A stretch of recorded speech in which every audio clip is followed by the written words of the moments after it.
But here's some observations that I shared on Rod Arquette's radio program this afternoon. I was on that program, and I'm trying to be very careful, folks, because I don't want anyone to think that I'm being a Monday morning quarterback. I've been a public servant. I have felt that mantle of responsibility, and I know that people are doing their level best to get this right. And I don't want to come off as a critic or to take chip shots in a tough time. So that's not what this is. So I'm hoping that this is heard in the spirit in which it's intended.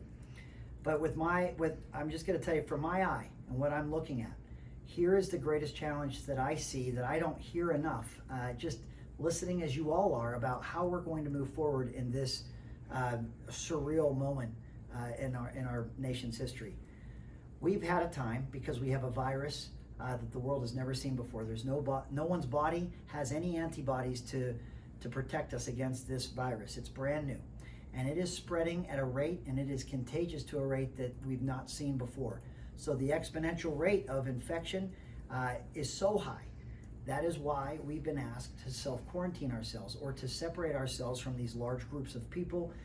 And it's gone a step further than that in terms of asking us to do it.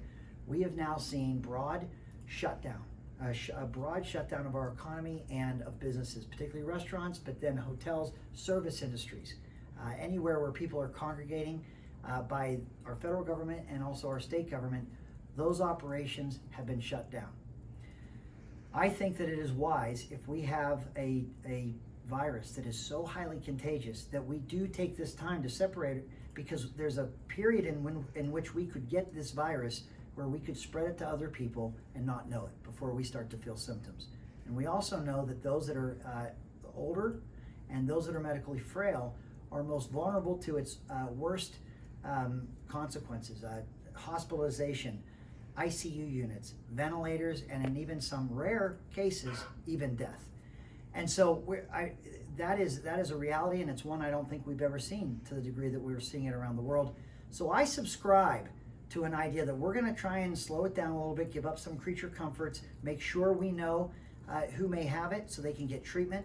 We're not inadvertently or accidentally spreading it ourselves. I think these are all it's a very smart way to move forward. But we've got to have a plan that goes beyond just the initial shutdown and the banning of coming together in large groups and the closing of small businesses or any business. And people who've been working no longer employed or receiving a paycheck. We need to, as a people, and we need to ask our government, federal and state, what's going to happen next as we see this shutdown happen, as we are doing as we're being asked to do, and that is removing ourselves from these crowds.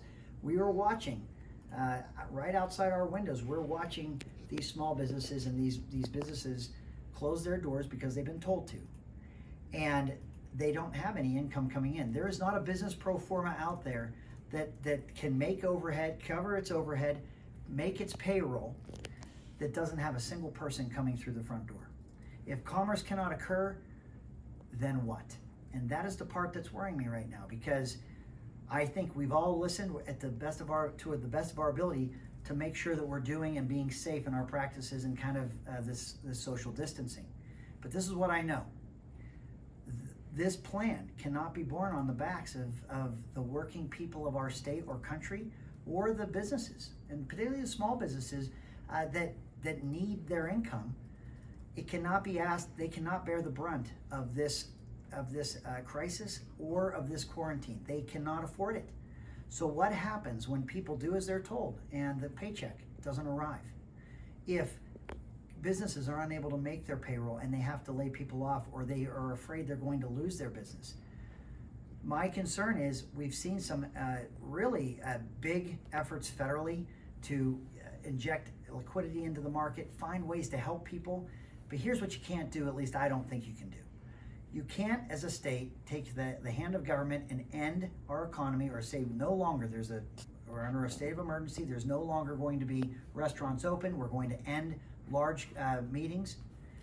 That same hand, ladies and gentlemen, they have to walk us through this federal work that's being done. If the state hand that says no more economy, everybody get to your homes, don't get out in public, don't be around people, if the best the state does at that point is give us a hyperlink to a federal website and say, fill the paperwork out and see what, and work. It's got to be a stronger plan than that. It's got to be stronger, because good information drives good decisions.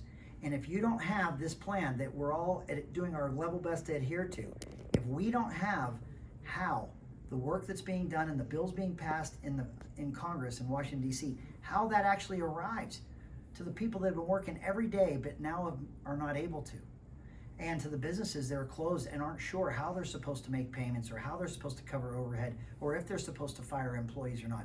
If we are not continuing, or our state government is not walking the populace, all of us, through this and making sure that that we can actually do it, then my fear is people won't do it.